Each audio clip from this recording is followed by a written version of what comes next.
Nobody went to school for sales. Each of us has our own journey, a journey that ultimately reveals the two opposing forces: the art versus science, the relationships versus the metrics, selling versus sales. What side are you on? This is the Love Selling, Hate Sales podcast. All right, everybody. Welcome to the Love Selling, Hate Sales. Uh-oh, I'm going to have to restart. Siri's talking to me. Yeah, let me take a minute to mute my phone too. I got all my notifications off on my computer, but Come on, Siri. make sure we got it. All right. All right, let's try this again. Take two. All right. Welcome to the Love Selling, Hate Sales podcast. Today, we are joined by Dave Karr, who is the Vice President of Marketing from Click. Dave, welcome to the show. Hey, thanks for having me, Josh. Oh, it's a pleasure. So super excited about today's conversation because, like you, I am a seller, but with a strong marketing background. So I've got a place in my heart for marketing and how it applies to sales and those types of things. Talk to me a little bit about just to introduce yourself to the audience. What's your background, sales, marketing, and otherwise? Sure. Yeah, absolutely. So again, happy to be here. As you mentioned, my background up until about 2017 was really heavily focused in sales. So for about a decade, I was with GE Energy, with their executive leadership program. I had a number of different sales leadership roles in that organization, ran channel sales and marketing for a period of time, did some national account roles, and eventually ended up as a region executive running about a $35 million sales region in the Southeast. Nice. So a lot of experience in B2B sales, especially on the industrial side. In 2017, I made the shift over to marketing, and I started running corporate marketing for a company called Mayer here in the Southeast, one of the largest electrical distributors in the U.S. Took that company through a rebrand, spent a lot of time focusing on implementing digital strategy. So we implemented tools like marketing automation, sales enablement software. We started laying the groundwork for CRM. So the view that I look at marketing is through the perspective of sales. And like yourself, there's not a lot of us out there, especially when you're looking in the B2B world. Yeah. I think there's such a divide still right now between sales and marketing. But I think one of the things I want to talk about today is just sort of what are the things that are bringing those barriers down, and why is it so important that you bring those two functions together? Yeah, absolutely. It's interesting that you say that. Just a week ago, I was in Chicago conducting a workshop on sales and marketing alignment. And one of those key tips and takeaways that you ask people to think about is what I call the Ridealong. And that's just putting yourself in one another's shoes. So as a marketer, get on some calls with sellers, go out in the field, do what it is. You have that inherently, based on your background. But talk to me a little bit about leveraging your experience now that you're in marketing and leading a marketing team. How can that trickle down to your team so that they have more empathy for what it's like to be on the other side? Yeah, no, that's a great question. And I think that the place you always have to start with that is really viewing marketing as the voice of the customer in the organization. So getting uncomfortably close in many cases to the customer and understanding your ideal customer profile. For instance, and I'll just give you an example from the role I'm in now. As I mentioned, had led sales and marketing in a number of different industrial organizations. Now I'm leading marketing in a SaaS-based software company, and the product we provide literally brings sales and marketing together. And I think that.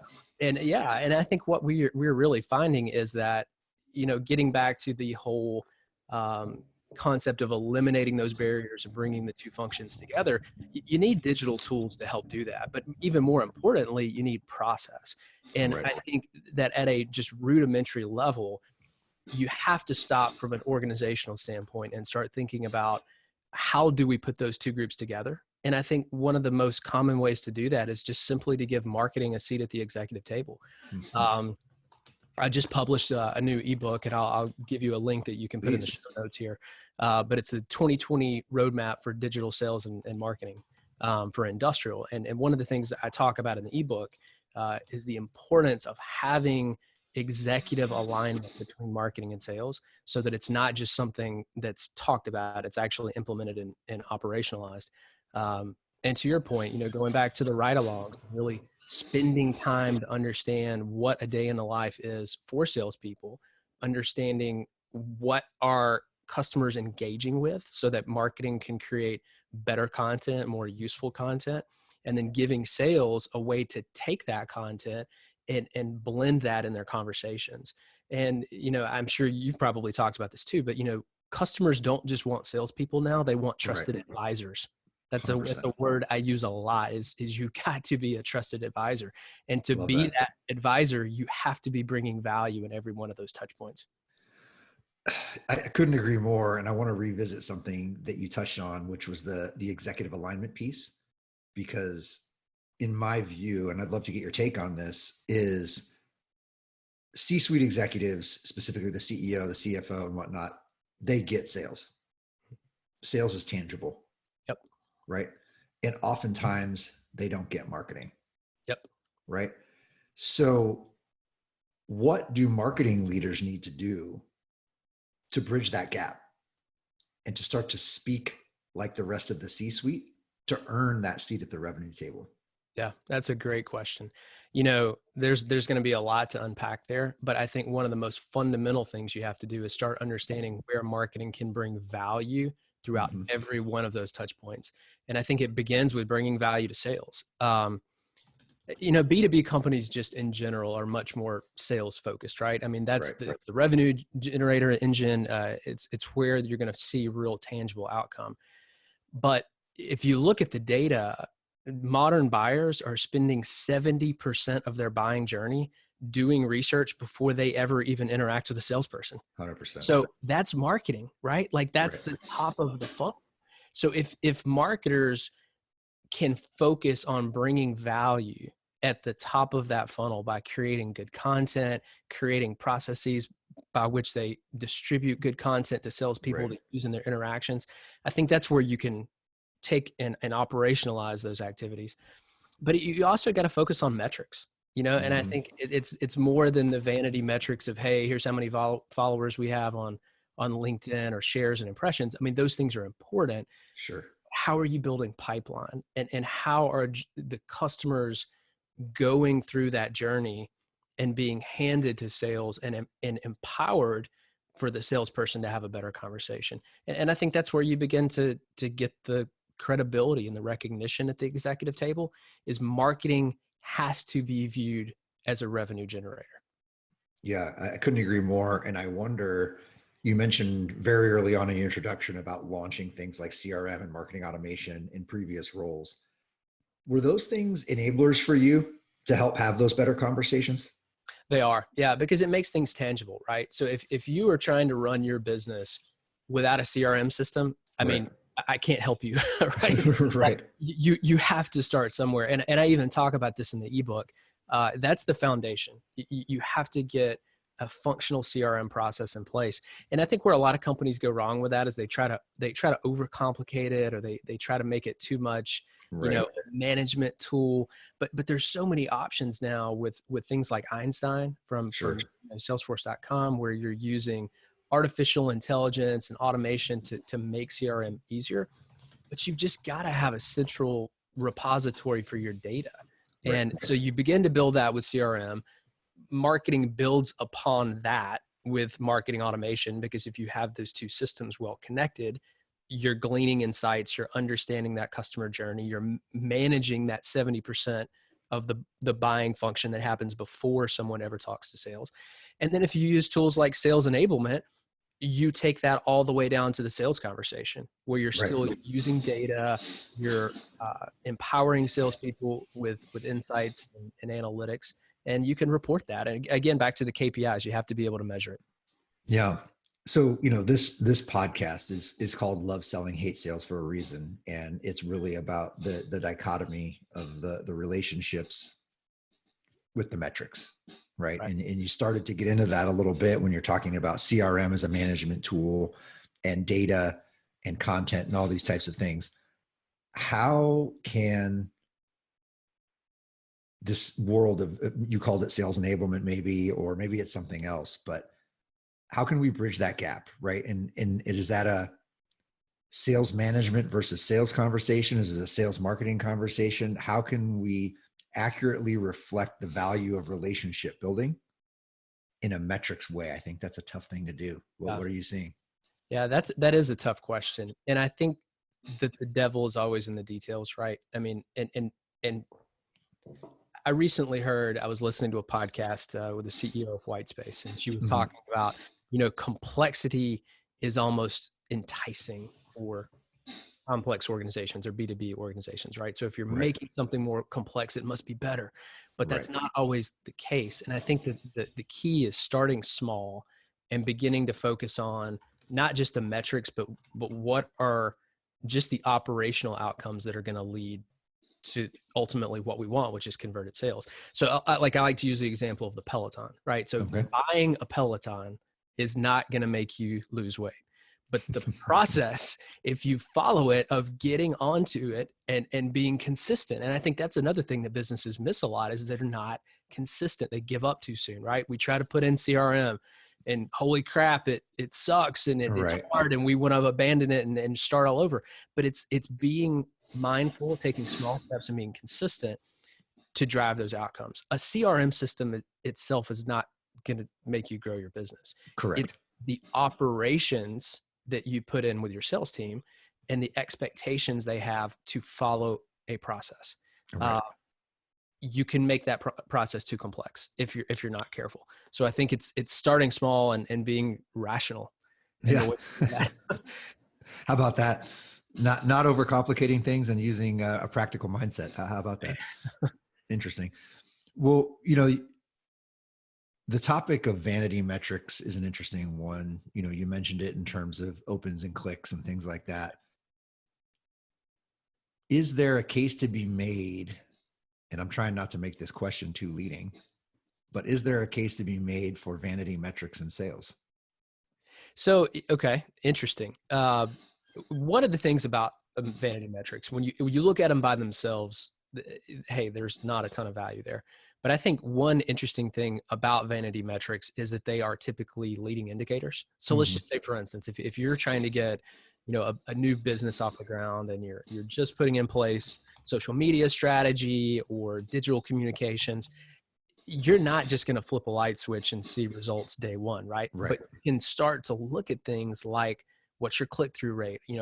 What's your email open rate? What are the conversions out of that? How many leads are going to MQL? How many MQLs to SQL? So Right. those things, I think, are the leading indicators to show how progress is going, right? And Right. ultimately where you want to get. So if you live on vanity metrics alone, hey, you're not going to get too far. You got to Sure. ultimately drive it. But again, I get back to, it's the process. It's being mindful about what you're doing, and sooner or later statistics takes over, right? If Right. you make 50 sales calls a week Right. and you do that consistently, sooner or later you're going to drive an outcome. Now, Sure. granted, you may not be doing things right. And I think that's, again, where people get hung up. Like, they think they have to do everything perfect. Right. Just start somewhere. Like, one is better than zero, right? So do Yeah. something. And then as you go, then you can refine. I think too many people come out of the gate and try to make their sales process perfect, or they try to make their Sure. marketing automation implementation perfect, CRM perfect. It's a journey. It's not an event. Yeah. Yeah. It's an interesting concept. I like where you're going with this use of vanity metrics as a starting point to start to gather data and drive outcomes. So if go back to the concept of marketing and sales misalignment, whether it's at the executive level or at the field level, Mhm. right? One of the things that I like to talk about is creating a common language. Yeah. And maybe, and this is a concept I hadn't really thought about before, but maybe creating a common language across some of those leading indicator metrics that you talked about. Are we connecting the opens, the clicks, the engagement to the sales activity, the calls, the emails, whatever those are? I don't know that that's a thing that happens very often, but Yeah. maybe that would help to bridge that gap as well. Any thoughts on that? Yeah, I think that's what most people are trying to figure out right now. Yeah. And I think that what we're going to see over the next couple of years is really where AI starts to play into that, and where automation starts to play into that. I like that. Because, for instance, I mean, hey, just data sitting alone in a CRM. I mean, how many salespeople do you know that actively log into CRM just to see what a click-through rate was, right? Or just want to see, how is my pipeline trending over the past 30, 60 days. Now, I mean, you're really, really sharp salespeople or those that are more analytical. Yeah, maybe. Ultimately, salespeople don't want to sit around and look at a bunch of charts. They want to go sell, right? It's true. So how do we as marketers and we as sales and marketing leaders start to figure out ways to automate those kind of things so that instead of bringing salespeople a bunch of data that they aren't going to have time to consume, you just bring them ways to drive an outcome. And so I'll mention, and this is, I guess, a little shameless plug for us, but yeah, please. Some of the things that we're doing with our platform. So we're figuring out, what content really works well in a sales conversation at a certain stage in the buying cycle. And if that shows consistent results, why can't we recommend that to other salespeople to use that same content at a given time with a certain qualified type of buyer to help them drive a better outcome? And, and I think that differs a lot. And I talk about this in the ebook as well, between those that are really legacy sales teams and those that may have really, newer sales reps that maybe are learning the ropes. For the newer sales reps, I mean, hey, anything you can give them to ramp up quicker or learn faster, They're gonna love it. Yeah. Exactly. But even for the older sales reps and the more legacy reps, like, hey, you don't need to tell them how to sell. They know how to sell, right? Sure. You can give them things to just make their life easier. Yeah. And eliminate them from having to spend 2 or 3 hours a week putting together sales presentations. And you just give them a way to click one button and it already brings them everything they need in one view so they can go have that conversation with a customer. That's a win, right? And you're becoming more efficient and you're making more or better use of their time. Yeah, I like that. So I'm going to get your reaction to this. We had a consultant one time that told me, describing sales enablement as the connective tissue between sales and marketing. What's your reaction to that term as a description? I think that's a great way to put it. And it's not only the tissue that connects the two. Again, getting back to thinking operationally, it's a way that you can actively bridge the gap, because you're not just creating charts and graphs and PowerPoint to say this is how we're going to structure our team.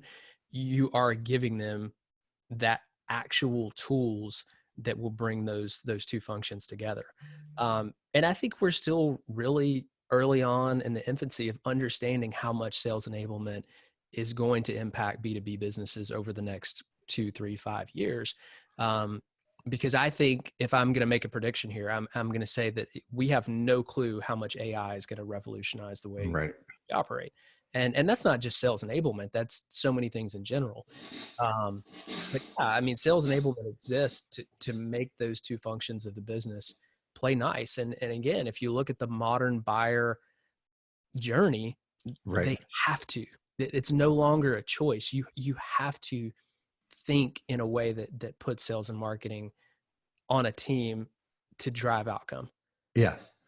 Yeah. So, you mentioned a couple of times operational efficiency, operational excellence, and process, right, as things that help bring these areas together. And speaking from the hate sales side of this equation, that's stuff that sellers hate in a lot of cases, right? I'm sure there are outliers. So do you see sales enablement as a function to take that burden off of sales, or is it something different? Well, I think that it's like with anything, and I go back to the Peloton example. It's in how you use it, right? And a lot of that, it depends on how you set your strategy up with your sales team. I think that one thing organizations do wrong in many cases is trying to do too much of the wrong things. So again, if we're trying to measure, metrics just on, hey, I want to know how many times you got in the tool, and I want to know how many presentations you're creating, you're looking at the wrong stuff, right? You want to look at what are those outcomes that you're going to drive. So I think a lot of times how sellers view a tool like sales enablement is directly correlated with how much thought process did an organization put into the deployment of that tool. If you just pick the tool and you threw a bunch of crap into it and you throw it out to your sales team and say, hey, go use it, you're going to fail. Don't buy sales enablement. You could spend your money better somewhere else. But if you take the time to understand, how are my sellers actually going through a sales process with a client? what are the value added steps in that? And how can I make this more of a tool that brings efficiency rather than burden?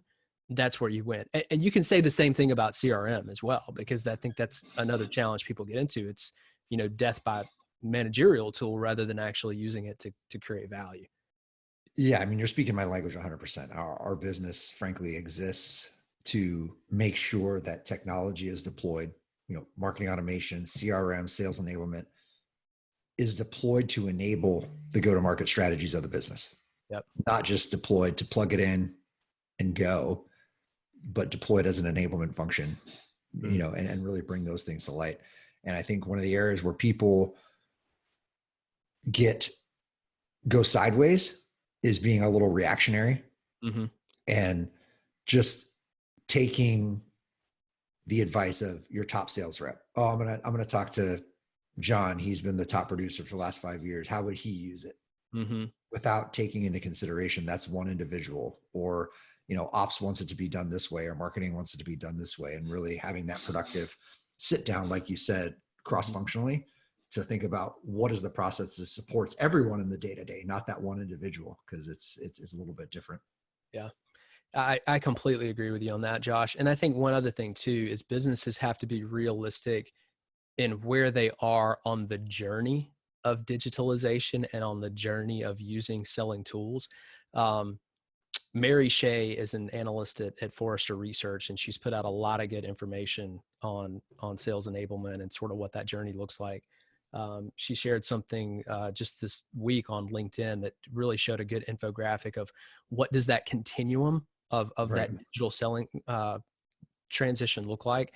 And she defines sort of 4 big things. You can be either in the status quo, which is, hey, it's a battle to even get our sellers to use CRM. Awareness is, hey, we're evaluating some modern sales tools. We're kind of thinking about putting things in place. Then the next step is modernization, where, hey, we've actively rolled out sales enablement or marketing automation or other tools that kind of build into that journey. And then the final is immersion, which is, our sellers have a modern sales enablement tool set. We have processes in place. They're Right. the thought leaders. If you're in quadrant 1, you can't start acting like you're in 4. Right. And I think that's where a lot of organizations go wrong, is they try to do too much too soon, or they think that just buying a piece of software is going to fix a problem that they have that really underlies organizationally.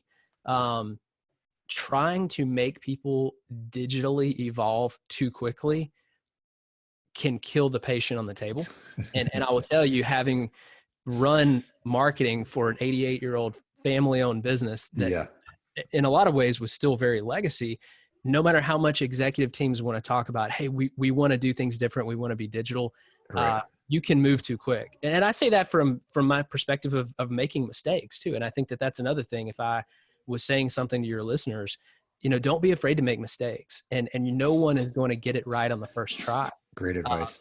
But you definitely have to be aware of where are you in that continuum to start thinking about things that are actually going to make an impact and not just freak people out. Love that concept of maturity. And it makes me think, how self-aware are the people within organizations? You had mentioned to me in prep that, you're selling into a manufacturing type of environment, right? For the most part, like that's a niche you all specialize in. And we have some of that in our business. And we also have some of the, B2B SaaS, high growth, hyper growth, San Francisco Bay Area type of stuff. And those are 2 very different worlds in terms of expectations, maturity, and, how fast they're going to move. So just back to the question, how self-aware do you think organizations and people with those organizations are around their maturity, and how that impacts how quickly they can move in some of these types of things? I think it's a continuum. Now granted, if you're working in SaaS, and this is something I'm seeing because this is my first experience in SaaS. Yeah. Most SaaS companies are very adaptive. No one has to convince a SaaS company that they need CRM, right? If you're having to do that, your company's not going to be around long. Yeah. Great point. So I think that inherently, that segment is more adaptive because you have to be to survive. Right. From an industrial standpoint, it's difficult because, right, wrong, or indifferent, industrial manufacturing, distribution, fill in the blank, is typically almost a decade behind folks like SaaS. Right. And you may have those who are very self-aware. You may have those that aren't self-aware. You may have those that really think, hey, we're going to be digital and we're going to do all these great things. But you have one person at the top of the organization that thinks that. And then one step down from there, nobody else is on the same page. So it's deceiving. You may have an organization that everything they say is, we're going to be a leader in innovation. We're going to be a leader in IoT technology, whatever it is. But if you don't have those teams and those operational processes, you have to stop and be aware. And if you're not, you're going to realize that you're going to fail pretty quickly.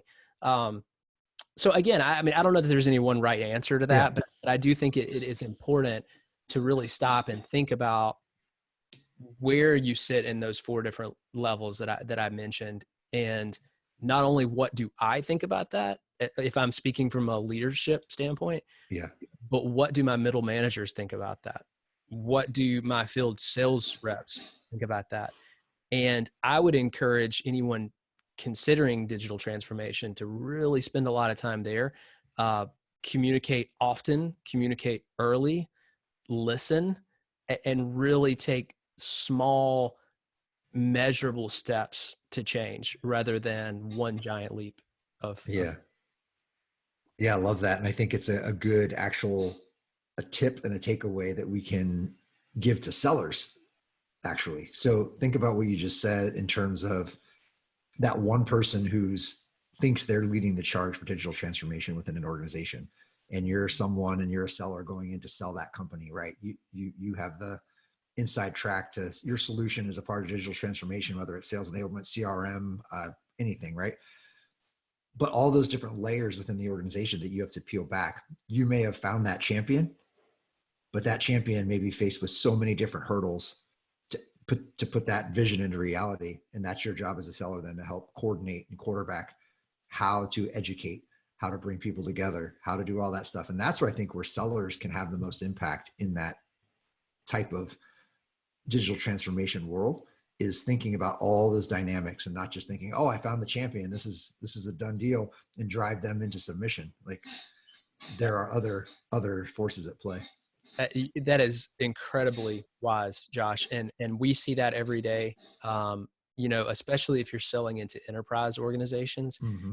There are always going to be a handful of people at the decision-making table. And I'll go back to that comment I made earlier about being a trusted advisor.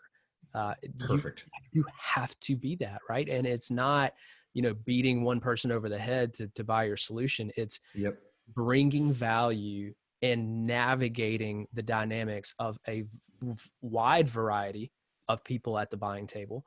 And one other thing, I know I keep going back to data in our ebook, but there's one thing I touch on in the content around the fact that we now have more millennials at the buying table we've ever had. I mean, there's incredibly high percentages, and I can't remember the exact statistic, but it's between 60 and 70% of the group of individuals that are now evaluating a solution are a part of the millennial demographic. So right, wrong, or indifferent. And I can say this because I was born in 1982. So I'm either the oldest millennial on the planet or the youngest Gen X, or however you want to classify it. You and me both, man. I was 80. I can't figure out where I live. I feel like I'm in no man's land. I think they call us the Oregon Trail generation because it's this weird subsegment. Your family died of dysentery? Exactly right. And if you're listening to this and you laughed at that, like you're part of that generation. If you have no idea what we're talking about, you're not. Right. So, fantastic. So, but millennials think different. They think different. They buy different. And I go back to that, 70% of that buying journey happens before a salesperson ever even comes into view. So you have to be a trusted advisor. Man, this has been an incredibly insightful discussion. I think that there's really solid takeaways here for marketers and sellers alike. And that's what I love about it. So let's wrap up with, tell us about Click. Give us what do we need to know? Yeah, sure. So as you were talking about earlier, we focus specifically on the industrial B2B world. We work primarily with manufacturers and distributors in the industrial space. We focus on a variety of different industries, ranging from automation control, electrical, biotech, aerospace, and defense.